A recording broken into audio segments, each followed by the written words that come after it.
Bonsoir à toutes et à tous, bienvenue dans Dossier sur table. Vous savez qu'au Sénégal, on a longtemps parlé de la rareté des ressources halieutiques. Aujourd'hui, les acteurs de la pêche dénoncent ce manque de ressources dû souvent par les changements climatiques. Et aujourd'hui, les aires marines protégées sont créées pour venir à la rescousse des pêcheurs. Comment les aires marines protégées redonnent le sourire aux femmes? Le cas de Joal Fadiouth, qui est un cas d'école, c'est avec Ndeye Khady Thiam Tall et El Hadj Diène. C'est juste après ceci.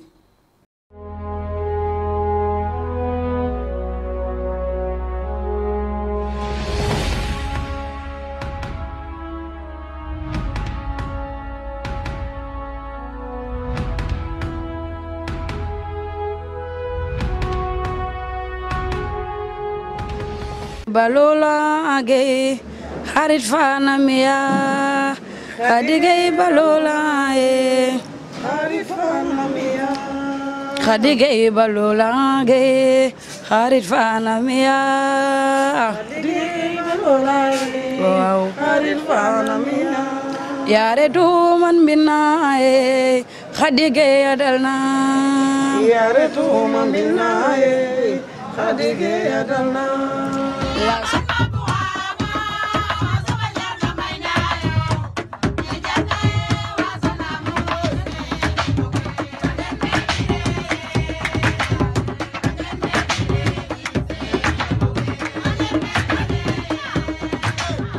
Face à la surexploitation des ressources halieutiques, à la pêche illicite non déclarée et non réglementée, qui a conduit à l'effondrement des stocks combinés au dérèglement climatique, des solutions urgentes s'imposaient au Sénégal pour la protection de la vie marine, mais aussi pour garantir la subsistance de la pêche, cela au profit de l'économie maritime.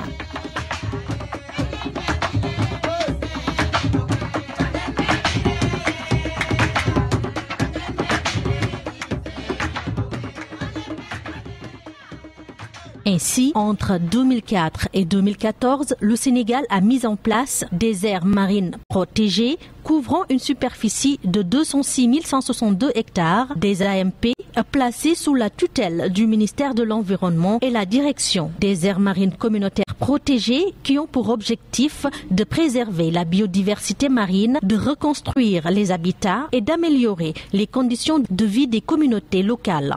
Donc tous ces facteurs font que il y a beaucoup d'espèces qui commencent à disparaître, comme les ortolutes, comme les beurres, beaucoup de poissons nobles qu'on voyait, comme les dorades, comme les mulets, les tchofs et autres, les démerceaux.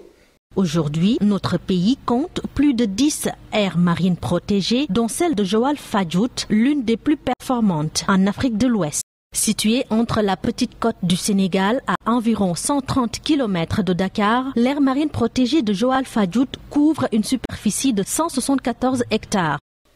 Pour celui de Joal, le processus c'était d'abord, avant de créer les AMP d'ailleurs, il y avait un processus de mise en place, c'est-à-dire on ne crée pas une AMP pour créer une AMP.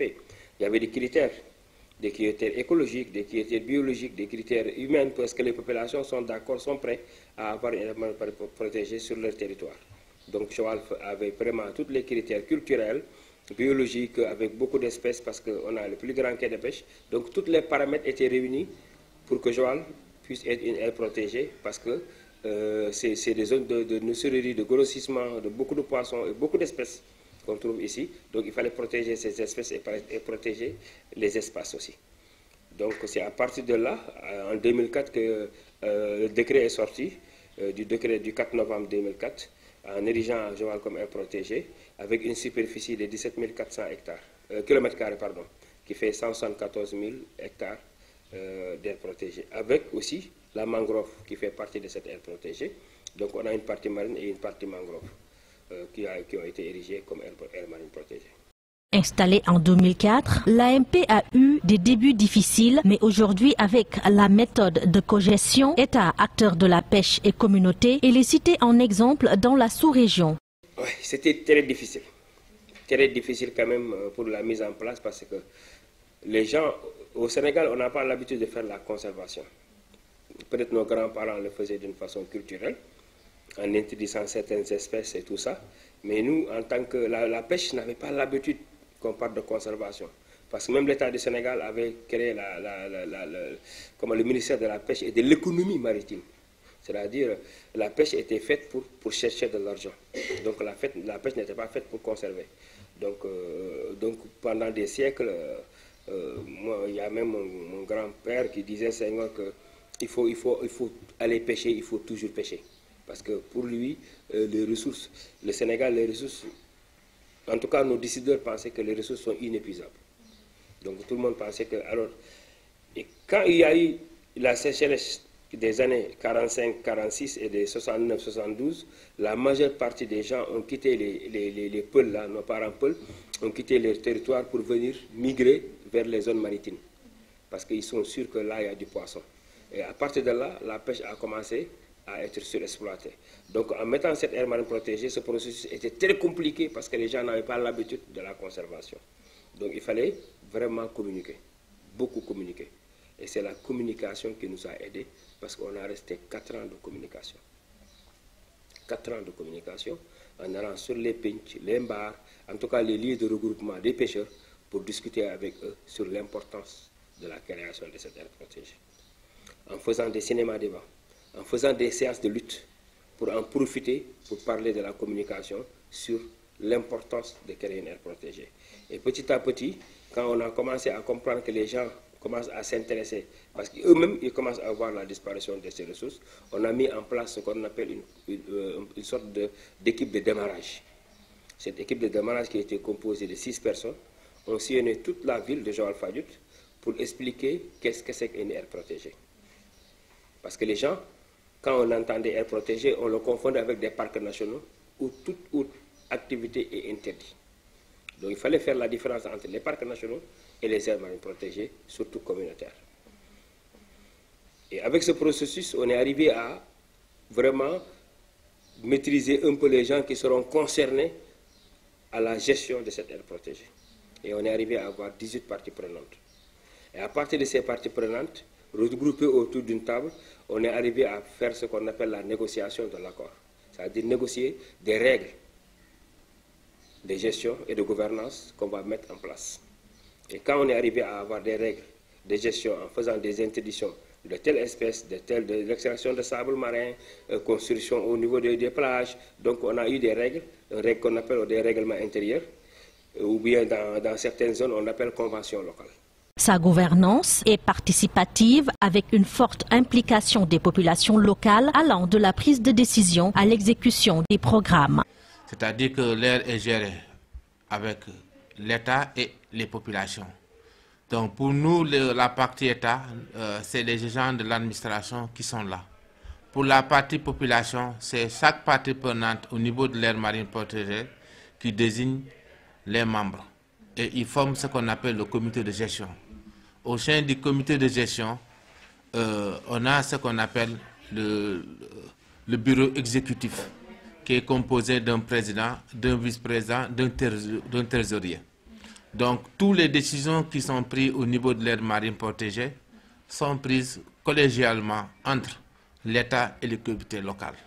Donc, les populations sont là et nous aident à mettre en œuvre les différentes activités que nous menons au niveau de l'aire marine protégée. À partir de cela, il y a plusieurs activités qu'on mène au niveau de l'aire marine protégée. La première activité qui concerne un peu l'État et les parties prenantes, c'est les activités de surveillance. Là, chaque jour, nous partons en mer surveiller, mais au niveau aussi de la mangrove. Il y a les agents, il y a aussi les surveillants communautaires, qui sont des volontaires que nous utilisons.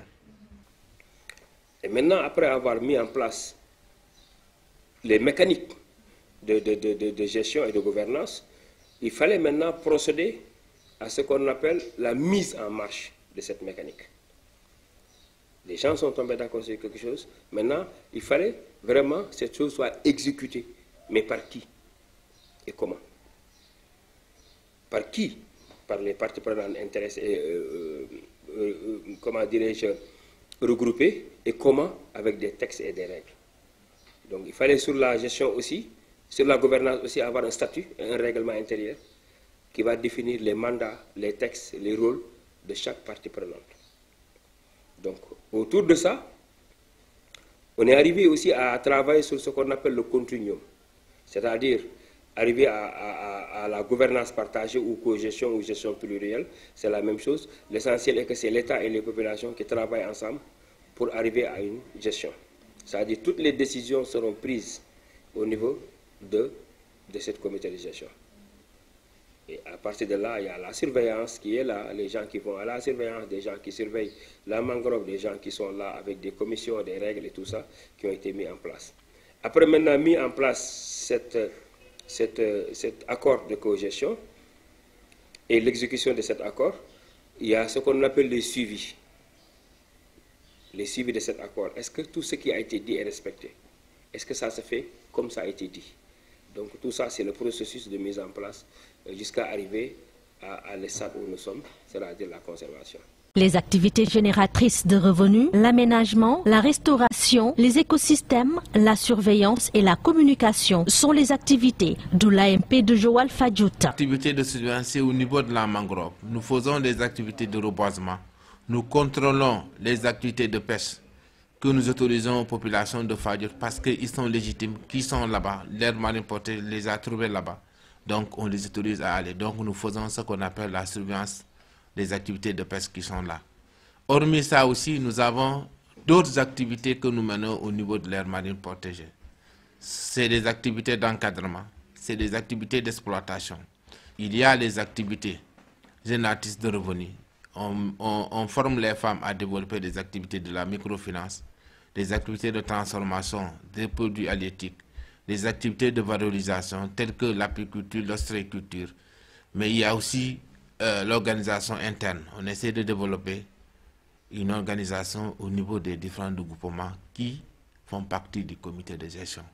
Mais hormis ça aussi, on a aussi une autre mission de veille environnementale au niveau des populations, d'inculquer les gens quelles sont les valeurs environnementales, mais surtout au niveau des écoles.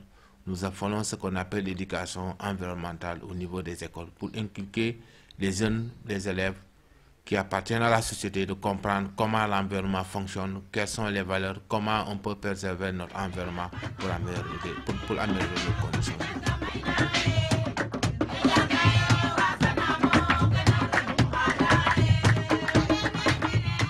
La conservation de la biodiversité est l'objectif principal de l'aire marine protégée de Joal Fadiouth.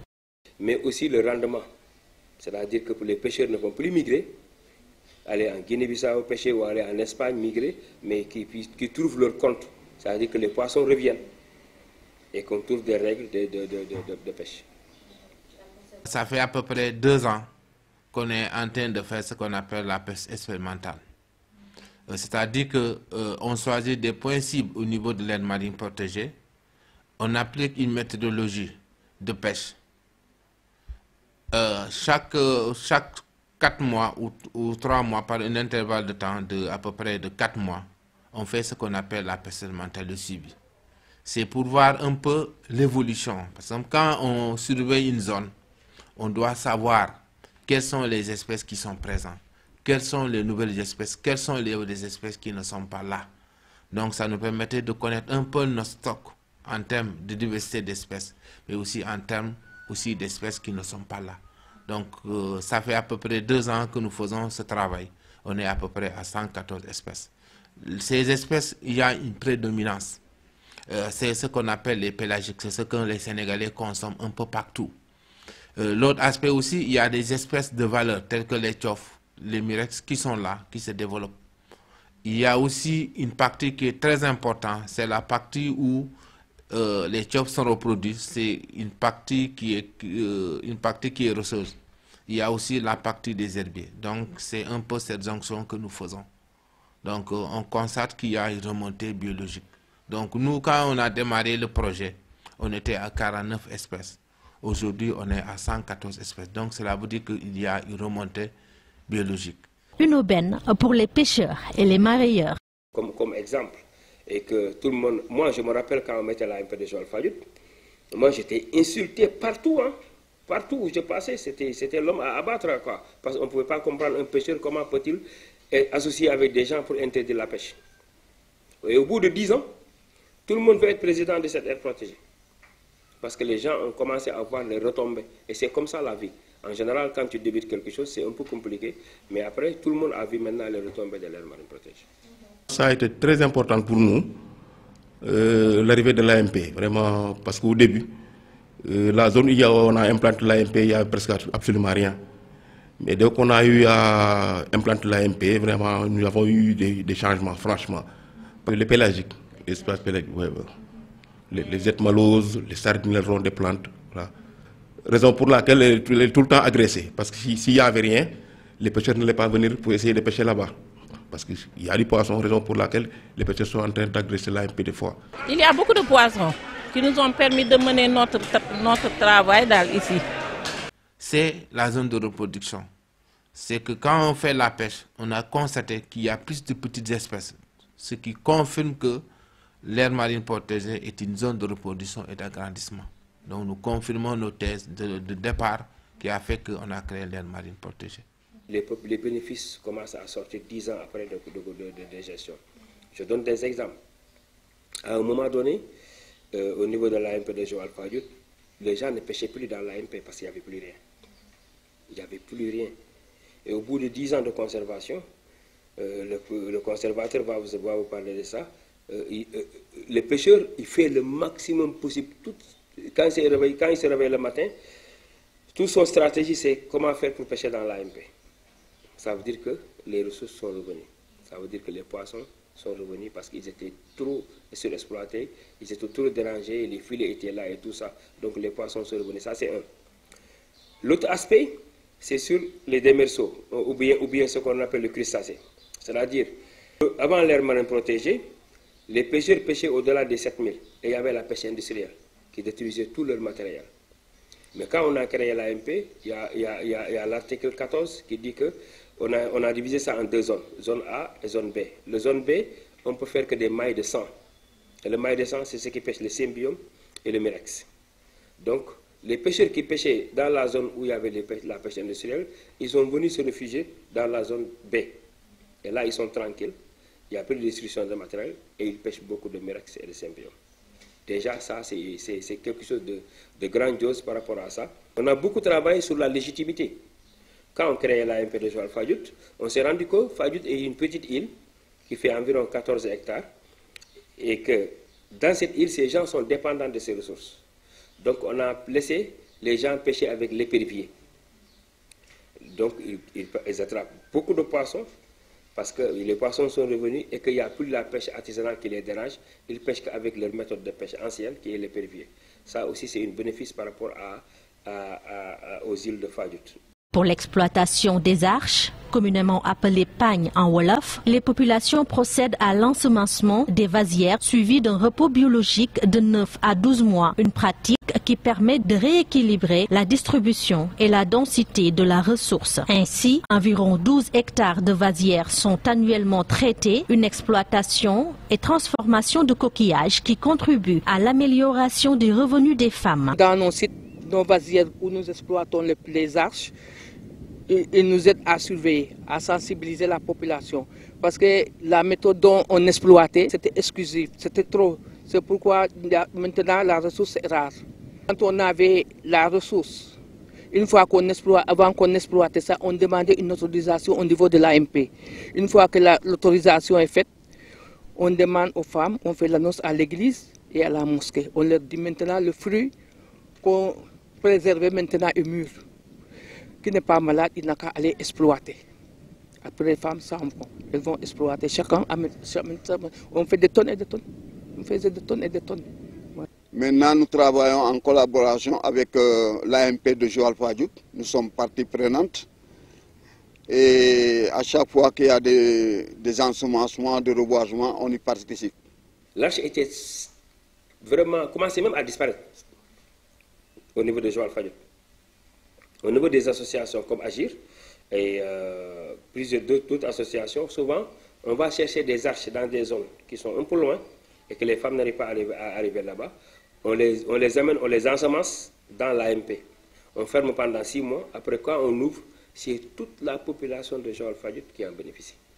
Pendant 2 semaines, la majeure partie des femmes viennent chercher ces arches. Les mutilations autrefois exercées sur les racines des palétuviers sont abandonnées au profit des parcs à huîtres. Ainsi, 500 mètres de guirlandes et 250 mètres de pochons ont été aménagés par les groupements de femmes. Il y a beaucoup d'organisations qui sont à Joal, que ce soit Fatandeban, Bogoya, Goulogo, c'est des associations de femmes qui ont bénéficié de beaucoup de projets dus à la mise en place de cette aire protégée. Donc il y a aussi d'autres associations qui font du miel, d'autres qui font des huîtres, qui valorisent ça. Donc vraiment l'AMP a amené beaucoup de choses. D'ailleurs tout le monde parle de cette AMP en Afrique. Retenons qu'au moment du repos biologique, ces femmes ont une autre activité qui leur permet de vivre, la production de couscous, communément appelée tiré fadjout. Nous devons faire tiré, nous devons faire sankal, nous devons faire araw, nous devons faire chakri. Le travail du couscous, tu sais, on fait l'hygiène et la qualité. Tout ce qu'on mange, ça doit avoir de l'hygiène. C'est pourquoi on fait l'hygiène. Il n'y a pas de sable, il n'y a rien. Quand tu manges, tu es bien rassasié. C'est pourquoi on l'appelle le couscous salé de Fadjout. Maintenant, l'originalité de Fadjout, les femmes, le savoir des femmes de Fadjout. Après 10 ans d'activité, l'aire marine protégée de Joal Fadjout, dans le cadre de la diversification des sources de revenus, un programme agricole porté par des jeunes et des femmes a bénéficié d'une formation sur les techniques de fabrication et d'installation de ruches et de suivi des essaim d'abeilles. L'écosystème mangrove a été ciblé pour accueillir les ruches. C'est grâce à l'aire marine protégée qu'on a pu obtenir des formations donc sur les techniques d'apiculture. Ils nous ont formés, nous montrer la route, comment faire le travail. Parce qu'avant, on faisait de l'apiculture, mais on faisait l'apiculture à travers des champs. C'est grâce à l'AMP qu'on a pu faire de l'apiculture sur la mangrove. Là, nous sommes dans un des sites dédiés à l'apiculture, ici au niveau de l'aire marine protégée de Joal Fadjout, une activité qui a permis de réduire considérablement le chômage des jeunes. On travaille en groupe. On a une association qui est composée d'une vingtaine de personnes, mais nous arrivons quand même à produire un peu de miel. Le reboisement de la mangrove commence ainsi à porter des fruits, même ces petites crabes s'y mettent.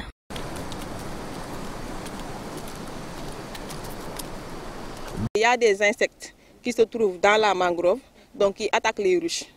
Donc c'est ça qui a amené les maladies. Donc aussi, comme par exemple, il y a des fausses-teignes, il y a des varrois donc, qui attaquent les abeilles. Donc s'ils attaquent les abeilles, les abeilles ne pourront pas produire comme il faut. Des exploits de l'aire marine protégée qui font qu'elle est tout le temps agressée par des étrangers. Il y a plusieurs pêcheurs qui nous viennent de différents horizons.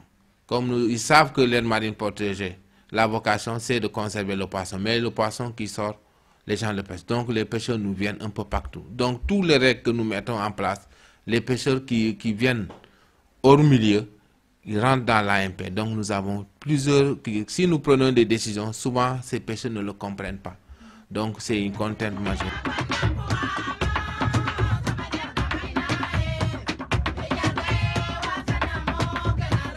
Aujourd'hui, plus de 2000 pirogues traversent par saison l'AMP pour débarquer au niveau du plus important quai de pêche de l'Afrique de l'Ouest, le quai de pêche de Joal, des va-et-vient nocifs pour l'herbier marin, aussi attaqués par l'ensablement causé par les dérèglements climatiques et l'érosion côtière. Le quai de pêche de Joal Fadjout a été mis en janvier 1995. Ça a été construit en 1992 et ça a été mis en place en 1995, janvier 1995. Alors que l'AMP c'est en 2004. Donc le quai de pêche se trouve dans l'aire marine protégée. Le plus grand quai de pêche du Sénégal se trouve dans une aire protégée. Ça veut dire qu'il y a plus de 2000 pirogues qui traversent chaque jour l'aire marine protégée avec le bruit des moteurs. Il y a plus de 2000 pirogues.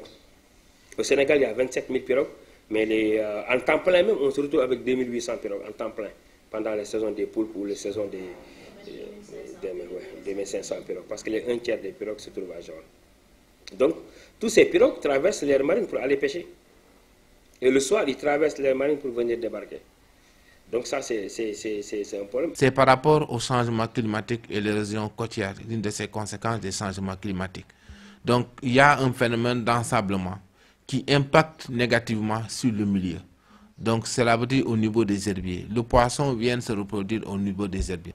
Donc c'est une contrainte majeure qu'on a au niveau de l'aire marine protégée. Nous sommes en train de travailler pour trouver des solutions. Comment il faut faire pour mieux préserver les herbiers marins. La surveillance assurée par une équipe mixte se fait par des sorties régulières. Toutefois, un problème de fond se pose pour la bonne marche de cette surveillance. Notre budget à peu près est de 8 millions pour gérer à peu près une superficie qui est excessivement large. Donc nous n'avons pas les moyens financiers d'aller tout le temps en mer pour surveiller. L'autre contrainte aussi, c'est par rapport au matériel. Nous n'avons pas l'équipement nécessaire pour pouvoir surveiller toute l'aire marine protégée. Parce que les gens qui travaillent, moi je travaille dans l'AMP pendant 15 ans et j'ai fait du bénévolat. Il n'y a pas de salaire depuis 15 ans. Tout ce que j'ai fait dans l'AMP de Joal, je l'ai fait bénévolement. C'est ces 2 dernières années qu'on nous a essayé un peu, on était 4, à nous trouver un petit salaire qu'on appelle Khayundawi et on nous a introduit dedans avec un salaire de 90 000. Mais moi, j'ai travaillé 15 ans de bénévolat.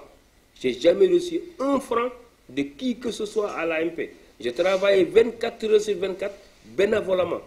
Je n'ai jamais reçu de salaire. Donc tu t'es débrouillé, tu venais travailler, tu allais à la surveillance, au retour c'est à toi de te débrouiller pour ta maison. Et on l'a fait pendant 15 ans. Donc ça c'est un vrai problème. D'ailleurs on était plus de 600 quand on démarrait avec les populations. Et la majeure partie ont laissé parce que quelqu'un ne peut pas continuer à travailler bénévolement. Non seulement il y a tes parents qui t'insultent, parce que c'est toi qui interdis. On n'a pas créé dans les AMP quelque chose de durable, c'est-à-dire sur l'écotourisme.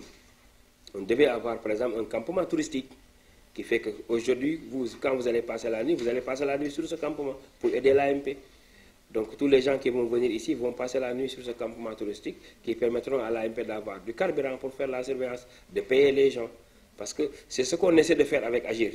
Moi j'essaie de travailler pour la durabilité, en essayant de mettre des ruches, en essayant de mettre des choses qui fait que même quand tu n'as plus de projet, tu pourras, à travers les récoltes que tu vas faire, maintenir l'équipe à travers ces genres d'activités. Donc l'AMP aussi, le vrai problème c'est qu'on n'a rien de durable. Du jour au lendemain, les gens peuvent quitter quoi. Parce que quand tu te retrouves plus, quand tu n'as plus de moyens pour entretenir ta femme et demi, donc là, à partir de là, tu te planques et tu démissionnes. Donc ça, c'est vraiment les contraintes. La pêche des crevettes, jadis une activité génératrice de revenus à Joal Fadiout, n'est plus praticable, tout comme la pêche avec l'épervier. On peut appeler ça raréfaction, c'est-à-dire les poissons, c'est une chaîne, du plus petit au plus grand. Il y a les pélagiques comme les mulets qui mangent les crevettes. Les mulets sont mangés par d'autres poissons et d'autres poissons sont mangés jusqu'à arriver aux baleines. À partir des baleines, les baleines mangent les requins mangent les ortolutes mangent les sardinelles mangent les crevettes. Donc c'est une chaîne. Et on a vu que quand on a fait la conservation pendant 4-5 ans, on s'est rendu compte que surtout les ortolutes sont revenus et les mulets. Et ces mulets se nourrissent que de crevettes.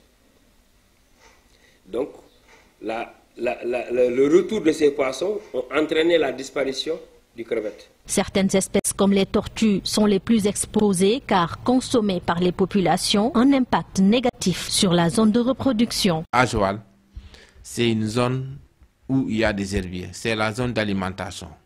Les tortues qui nous viennent de la Mauritanie, des États-Unis, du Cap-Vert, viennent s'alimenter au niveau de l'aire marine protégée de Joal Fadiout. Donc, c'est les tortues qui appartiennent à l'humanité. Ils s'alimentent ici, ils s'accouplent ici. Mais malheureusement, la communauté locale consomme la viande de tortue. Selon les textes au Sénégal, c'est formellement interdit. Si les tortues disparaissent au niveau de Joal, il n'y aura pas de poisson parce que ça impacte sur la chaîne de reproduction au niveau de Joal.